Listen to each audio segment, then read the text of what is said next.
Brian Westbrook back with us. Now, Brian, is it fair for Zeke to place all the blame on his shoulders after last night's loss? Well, I wouldn't say all the blame, but I would say most of it, and I think he's absolutely right. He did kill the momentum early in the game, and this is what you have to believe about Zeke coming into the season. This is before Dak got injured. He has to be a top 3 running back for this team to be successful and make the playoff push, and obviously Nick thought they were going to the Super Bowl, which is obviously not going to happen this season. But he had to be a top 3 running back. And even now, we're talking about with missing Dak, the margin of error for this football team has decreased. You have Andy Dalton in there, and that defense has been absolutely terrible all season long. Now Zeke has to be the one that carried the load. He has to be the one that helps them win, not the reason why they're losing. And when you're turning the ball over at the rate that he's turning the ball over, 5 fumbles already this season, you're just not helping your team win. And in fact, you're actually better off the field because turnovers, it's better to punt than to have a turnover. It's better to not to have Zeke on the field at this point because he's turning the ball over than to have him on the field. And that's just hard to say because I think talent-wise, Zeke is one of the best backs in the NFL. At this point, he has to get back to fundamentals. Carrying the football, not worrying about the outside noise, not worrying about doing everything for this football team. Just carry the football well, be the guy that you've always been. And if he can do that, I think he can help this football team. Yeah, it's absolutely Zeke's fault, 100%. When you're a superstar, you're held to a higher standard. You get paid the big bucks to be a part of the solution and not the problem.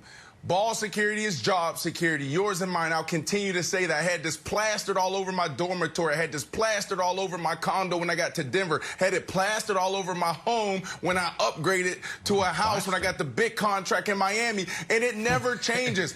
If you lose the ball, you will lose your job, okay? I remember playing against the Jacksonville Jaguars in Denver. This was year 3, the 3rd game of the season.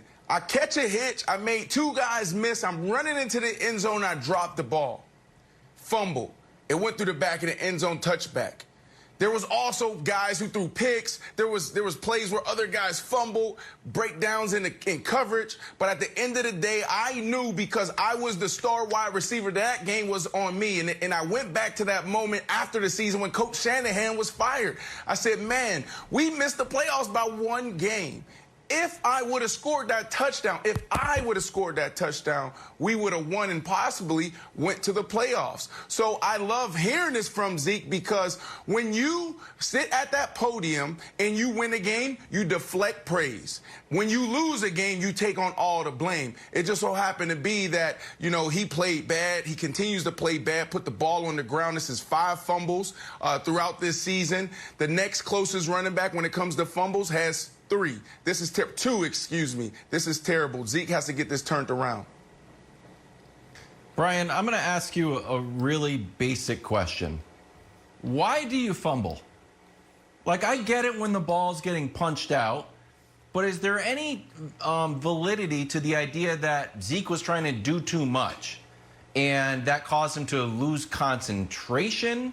And Nick earlier in the show brought up, like, Tiki Barber was coughing the ball up. Like, when you fumbled, or like, can you diagnose why he's fumbling? Because the second one really just feel like it popped out. And I'm viewing it as an easy fix. Hold on to the ball. There's no, like, you got the skill. It's not like you're not a good running back. Just hold on to the ball. It seems like easy to me, but maybe, you know more about the running back position than I do by a hair. Well, first of all, Kevin, I wasn't a fumbler. I might have had 9 fumbles in my 9-year career. So I don't know necessarily about fumbling, but I do, and I have seen guys fumble. At points, Zeke doesn't have 2 hands on the ball. He's not taking care of the ball. You see right there, he has 1 hand on the ball. When you're in traffic, put 2 hands on the football. That's one of the keys. The other part is there is a lot of weight on Zeke to make all the plays. Of course, everybody has to step up when you're missing the player, when you're missing the type of guy that Dak is, the quarterback, the leader of that offense, leader of your team. There's going to be some more pressure on him. And I think when I went into that game yesterday, looking at Zeke, that he felt that pressure. He felt the need to make all the plays. And when you have to make all those plays, you start doing things that are uncharacteristic, putting the ball on the ground. I remember watching guys like Adrian Peterson, and we all know how great Adrian Peterson is, but he wanted to break every single tackle. And at sometimes he fumbled the football because he was doing too much, to your point, Kevin. And I think in this game, for example, Zeke was doing too much and not being more careful with the football. 2 hands on the ball is always going to be that rule. He didn't have 2 hands on the ball a couple times when he's fumbled this season. All right, first of all, I would be remiss if I don't start here. I think Brian Westbrook just invented something. We've all heard about a humble brag.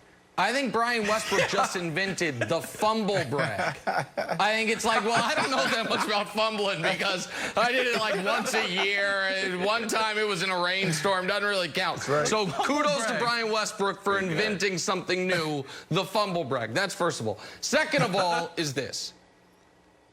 It's not all on Zeke. He's just part of the problem.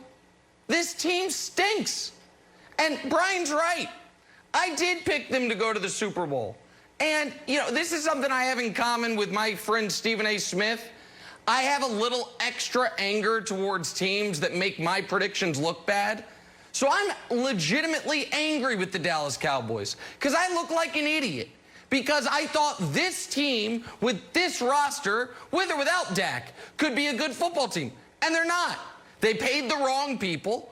Amari Cooper, does he look like a $20 million a year receiver? Because that extension's kicking in. DeMarcus Lawrence, once again, got as many pressures last night as I did. He's about to be making 23, 25, 27 million the next 3 years. The guy on the defense they could have used was Byron Jones, but he plays for the Dolphins now because God forbid you actually address the secondary with the guy in-house. Jalen Smith, one of the highest paid inside linebackers ever, can't keep up with Kyler Murray.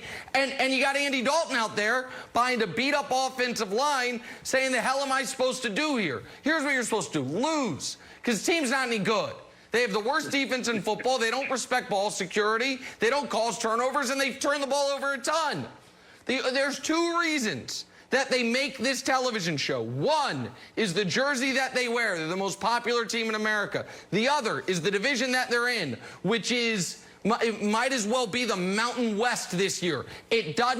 That's it. Yeah. If they were in a real division, we couldn't even shoehorn them into the conversation. But because they're competing with Danny Drops, a rebuilding Washington team, and whatever the hell is left of Brian's Philadelphia Eagles, we're like, well, is 2-4 that bad? Yeah, it's that bad. You know who else has 2 wins? The Denver Broncos. How often are we talking about them? You know who else has 2 wins? The Detroit Lions. How often are we talking about them? And they've played less games than the Cowboys, so they actually have a better record. They're both 2-3. The team stinks. Zeke's contract's an albatross. The guy they should have paid plays in Miami, and the other guy they should have paid is on IR now. That's who they are.